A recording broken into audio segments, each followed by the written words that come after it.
Welcome to 40 Plus Fitness for Women. I'm Lynn, your host, and today we're having a little bit of a different discussion because I've had a couple of things happen in the past week, which really got me thinking about what it takes to be successful in fitness and in weight loss. And I think it's something that so many women are kind of missing in their thinking. It's about an identity or kind of a mindset shift that you need to be making for things to stick over the long term so that you're not constantly on this hamster wheel of starting things, stopping things, starting things, stopping things, trying to look for motivation from somewhere, being attracted to the next shiny object, and always failing, in the end, and looking for the next shiny object.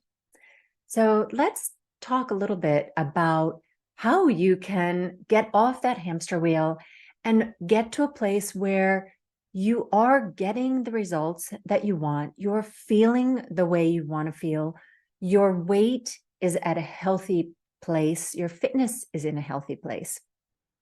And yeah, so let me tell you, what were the things that kind of set me off today? So first, I'm in several Facebook groups for 50 plus women, because I myself am 52, 50 and fabulous women, these kinds of things, because it's really nice to compare notes with other women and hear what kind of issues they're having, and maybe even give out some health and fitness tips, since that's what I do. And there was one woman who was there and she said, how do you guys, motivate to get to the gym? And I said, well, motivation is something that is really, really hard to have every day. None of us has motivation every day for anything, right? But it is about building habits. That's what all of this is, building habits. And for me, what habit has helped me make sure that I make it to the gym is that I calendar things. So I just explained to her that, at the beginning of the week, I look at my calendar. I know when my kids' stuff is. I know when I got to cook and drive and whatever. And I find those 2-hour slots, because it takes me about 2 hours, change clothes, drive to the gym, do my workout, and then drive home, right? So I need to find 2-hour slots to get to the gym. And I stick them in the calendar. And then if it's in the calendar, I go. And for example, yesterday, oh my God, it was Friday yesterday, and I was feeling so trampled by the week. I mean, what a roller coaster ride. So I'm dating, and I had probably the rudest thing that's ever happened to me on Tuesday. And then a couple days later, I had an amazing time with another man, so it was like this, and then yay kind of experience, plus working a lot, and also my day job was taking a lot of time. Anyway, and I'm sitting there on Friday, yesterday, thinking, oh my God, the last thing I want to do is go to the gym. I just want to go sit on the couch and pop open a beer. And I'm not even a beer drinker, but that's what I felt like doing. And I said, darn it, I can see my week and this is my chance. My days are not so flexible. I need to just get up and go. And I went. So anyway, but back to the woman in Facebook. So I thought, here I am giving some tips that really, really help me stay on track. And she answered that, yeah, that's what everybody says, kind of thing. And she's just kind of nasty about it. And it's like, if you're not going to put in any effort, it's not like there's some magic pill that you could take. If somebody would invent that motivation for fitness pill, that person would be a gazillionaire, right? So in any case, the thing I wanted to really talk about is that I see so many women, my friends included, the women around me, the women in these groups, my clients, who are really always looking for the next magic bullet. And the thing is that I think the answer lies in something far more simple, but maybe boring, right?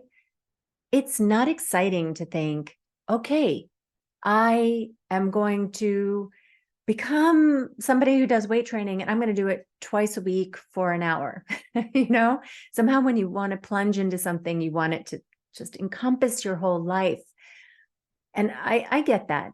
And maybe you could start like the first 12 weeks with going 4 days a week. But if you overwhelm yourself with the requirements of whatever it is that you're trying to do, then it is a recipe for you giving up at some point. In fact, I just had a discussion with a client who originally thought she could train 3 days a week. And she's noticed that, nope, that's just not working for her. And what's happened is because she can't train the 3 days a week, she's ended up training like no days a week. And that's not the answer. It's not all or nothing, right? It's rather that you go to 1 day a week or, well, preferably the 2 days a week. And then we just do short sessions. So in her case, we just cut the sessions down like drastically, really short, but 2 days a week. So let's start with that. Let's get consistent with that. And then let's see how it goes. But at least do that because that will already take her a huge step over doing nothing. So when they've looked at people who have undergone weight loss, so they've been on diets and lost weight, what they find is that the vast majority gain back that weight within 1 to 3 years. And, empirical evidence would suggest that the gaining happens a lot faster. So we end up with so many women riding this diet roller coaster, right? They lose some weight, and then as soon as their diet's over, they start putting the weight back on. Then they go on a diet again and lose the weight, and then they stop the diet and they gain the weight back slowly but surely. And keep in mind, this is not the same 10 pounds that you're losing and gaining over and over again, right? When you lose weight and you're not weight training, you are losing muscle, not just fat. You're losing 25 to 30% of that weight as muscle. So you lose 10 pounds off of your body weight. That's like 2.5, 3 pounds of that is going to be your muscle. Putting 2.5, 3 pounds of muscle back on your body takes some doing. So, and then when you slowly gain weight again, and you're not weight training, then most likely that weight that you're gaining back is primarily fat. So you see where I'm going with this? You come back up, the 10 pounds, you lose it again. You lose some of the fat and muscle. Then you gain back mostly fat, and you are wreaking havoc on your body composition. Okay, that was an aside. But these studies of people who do the weight loss, they are gaining back the weight in 1 to 3 years. And when they look at the people who have not gained back the weight, they have found something that I think is exactly what I want to discuss in today's episode, which is a mindset shift. So they have started to identify as somebody who does different things in their life. So instead of identifying as the person who on Friday night sits on the couch with a beer and a bag of potato chips, they identify as the person who on a Friday night is exhausted. They sit down on the couch with a bunch of carrot sticks, or they go for a walk instead. They start to think of themselves differently, right? If I think about myself, because I was an athlete for so many years of my life, really from when I was a small child all the way through college, playing Division I sports, that is such a strong part of my identity that I am an athlete. And that thinking about myself that way, I would maintain is one of the reasons I go to the gym. I go for a run. Like I can't imagine my life without movement, physical movement.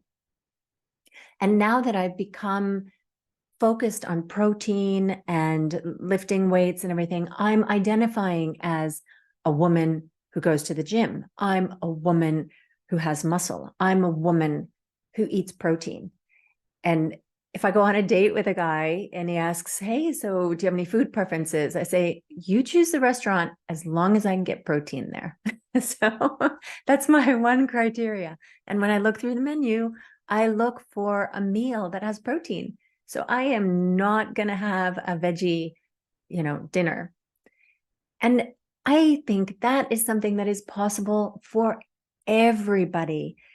Start thinking about yourself a different way and start thinking about yourself that way right when you start on your fitness kick, right? Every morning, maybe you need to put a little piece of paper on your mirror that says, I'm a woman who lifts weights. I want to get strong. I want to have a wonderful next 40 years of my life. I don't want to use that jar opener. I am a protein eater. I eat 140 grams of protein a day, or whatever it is that is your calculated amount if you do the 1 gram per pound of body weight. And just start thinking about yourself that way. Brainwash yourself that you are that person. I am somebody who stands at her desk instead of sitting all day. I am somebody who walks on a walk pad because I want to make sure that I get in my 8,000 steps a day. I prioritize my sleep. So I don't stay in bed scrolling every night through social media. Change those habits little by little. And I do believe there is really help that you can get through coaching, joining a program, joining a course, something like that. For example, with the eating piece or with the training piece, because it gets you started with that habit. And if you are somebody who really needs that accountability, then by all means, invest in yourself. Stay with that coach. Stay in a program. Have somebody who looks after you, who you have to be responsible to. But with the eating piece, I would say that it is a fabulous opportunity for you to learn what you should be choosing as far as your food. So for me, when I was starting to eat more protein, I thought about what are the protein sources that I like eating. You need to find something that you like and that you find easy to use. And I actually did the research of, okay, so how much protein is in 100 grams of chicken, ground beef, Greek yogurt, cottage cheese, tuna. And I made a little chart and I stuck it on my fridge. So when I started my meal, like when I'm dishing food onto my plate and I have some sort of a chicken dish that I've made for myself and my kids, I put my plate on the scale, tare it, and then I take the pieces of chicken from whatever it is, make sure that I have 150 grams of chicken on there, and then I'll take the sauce and the rice and whatever else. Now, of course, if I'm tracking everything that I eat, like when I was in a calorie deficit, then I would weigh all those other things. But now that I'm really concerned primarily with the protein, then I'm just weighing the protein to make sure that I'm getting enough protein. And then when I have my snack of cottage cheese and tomatoes, I weigh to make sure I'm getting enough cottage cheese. Same thing with the yogurt. And then my final piece of advice would maybe be to not try to bite off more than you can chew. So don't try to add the weight room, sleep, yoga, protein, all that at once, because ladies, we're busy, right? This is not the only thing we're doing in our lives. I completely get it. And children, partners, friends, work, parents, family, all kinds of other pressures on us. So do this in steps. I've actually been thinking about having a Facebook group where like every month we would focus on improving one habit so you could slowly, get better at things. Well, let's see if I get around to doing that, but start with one thing. Like for example, for me, I would start with the sleep. That is my opinion that middle-aged women who are going through perimenopause, menopause, especially if you're having trouble in that phase, feeling the energy depletion, feeling the brain fog, feeling the aches and pains, having trouble with the sleep, focus on your sleep. It is such a cornerstone. And when you get that somewhat into place, then start doing the next thing, which might be movement and weight training. Weight training would be the first exercise form that I would include in there. So do it kind of in baby steps like that. Get one thing under control. And I promise you, when you get the sleep under control, you will feel better and you will have more energy to do the next thing. And this, if your next thing is also to eat healthier, eat more protein, cut out the chips or whatever that is causing your problem, then it is going to be far easier when you've slept because your hunger and satiety hormones will be functioning more normally at that point. Anyway, so I guess that was what I wanted to share today. Just really hoping that this maybe gets you thinking about, are you somebody that identifies already as, I am fit, I am strong, I'm a woman who eats healthy, I'm a woman who takes care of herself? Is that already your identity? And if it is, excellent, fabulous for you. I am really excited for you. And if it's not yet, then how about if you start working on that first? Forget that you're the woman who is in middle age and has to gain weight because you're in midlife. No, that's crap. Oh, there was one menopause coach who posted in Instagram the other day that, oh, don't feel bad about the fact that you're gaining weight in midlife. That's normal. And I was like, what the heck's normal about that? I mean, okay, you're not going to look like a teenager, when they've just had their growth spurt and they're just like these little twiglets. But the reason that we are getting heavier in midlife is because we are losing muscle.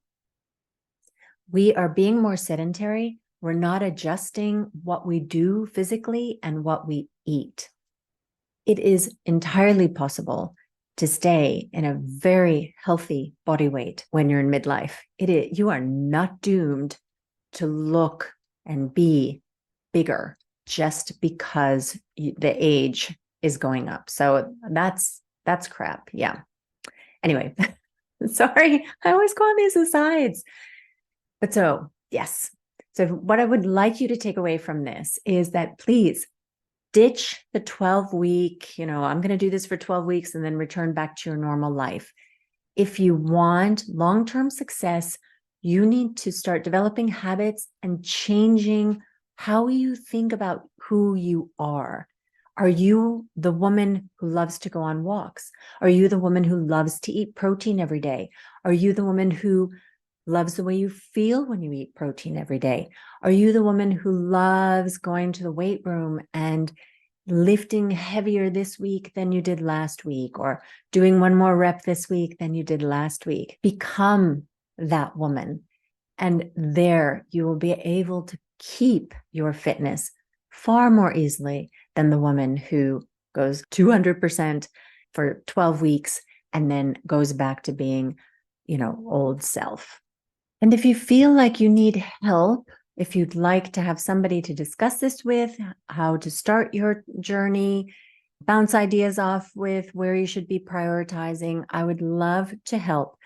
I am now offering some power hours, which is basically a 1-hour session with me where we can discuss your particular case and I can give you my advice. So just 1 hour and it's $127 US. And then if you decide that you want to start doing one-on-one coaching with me, I do have 4 slots open for this fall. And that would then be something we can discuss in the Power Hour if you're interested. But check the link in the show notes if that sounds like something that could interest you. And with that, I wish you a fabulous week and happy training. Thank you so much for listening to this episode of 40 Plus Fitness for Women. If you're enjoying the podcast and want to show your appreciation, please hit the subscribe button. That helps me to reach more listeners because it signals to the podcast algorithm gods that this is a good show. Talk to you next week.